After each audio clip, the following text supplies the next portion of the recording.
2018 թվականի օգոստոսի 17-ին դա այն հայտնի օրն է, երբ պաշտոնավարման 100 օրը ամփոփեց մեծ հանրահավաքով եւ բազում ստեր ասաց թե Արցախի մասին, թե տնտեսության մասին, թե բանակի մասին, այլ լիքը այլ բաների մասին։ Այդ ստերի շարքում նաեւ ասաց.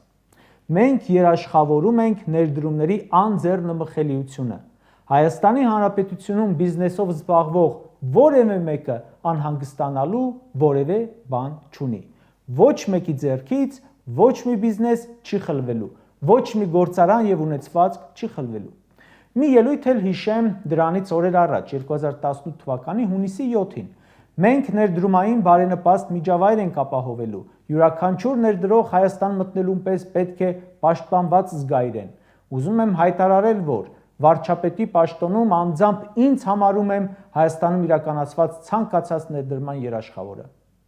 Նման մի ելույթ էլ ունեցել է 18 թվականի հոկտեմբերի 7-ին։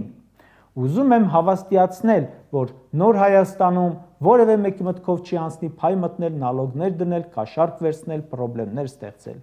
Այս ելույթները ունեցել է հենց նույն մարդը, որը այսօր գրել է հեծը խլելու պլանը պատրաստ է։